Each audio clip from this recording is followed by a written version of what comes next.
প্রিয় দর্শক, আসসালামু আলাইকুম। দর্শক, আপনাদের প্রীতি ও শুভেচ্ছা জানিয়ে শুরু করছি আমাদের আজকের প্রতিবেদন। তো দর্শক, আজকে আমরা এক অসহায় মেয়ের জীবনের গল্প তুলে ধরব, যার নাম হচ্ছে সোনিয়া।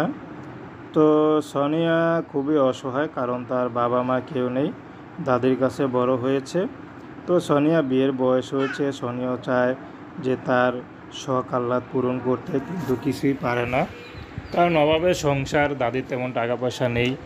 তো সেই জন্য সোনিয়া তার শখ আহ্লাদ পূরণ করতে পারে না। তো দাদি তো এখন কাজ করতে পারে না, সোনিয়া এখন বাসা বাড়িতে কাজ করে যা ইনকাম হয় তা দিয়েই সংসার চালায়।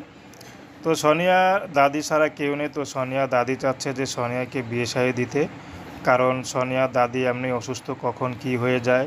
তো নাতনির যদি বিয়েটা দিয়ে দিতে পারে তাহলে মরেও শান্তি পাবে। তো সোনিয়া এখন ইউটিউবে আসছে, যদি কেউ তাকে বিয়ে শাদী করে যৌতুক ছাড়া, তাহলে বিয়ে করবে। সে যেমনই হোক, গরিব হোক বা মাঠের কৃষক হোক, কোনো সমস্যা নেই, যাতে করে সোনিয়াকে একটু মাথা গোঁজা ঠাঁই দেয়, একটু মাথায় একটু ছায়া দেয়, তেমন একজন পুরুষ পেলেই সোনিয়া বিয়ে শাদী করবে। তো সোনিয়া লেখাপড়া করতে পারেনি, সোনিয়ার মাথা ব্রেন অনেক ভালো।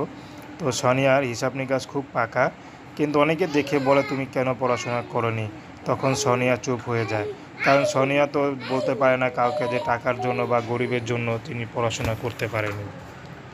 তো দর্শক, এই ছিল সোনিয়ার জীবনের সংক্ষিপ্ত জীবন কাহিনী, সেটাই আপনাদের মাঝে তুলে ধরলাম। তো দর্শক, প্রেম ভালোবাসা, সাহায্য সহযোগিতা, বিয়ে শাদী করে একান্ত আপনাদের ব্যক্তিগত ব্যাপার।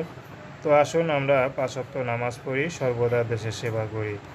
আসসালামু আলাইকুম রহমতুল্লাহি ওয়া বারাকাতুহু।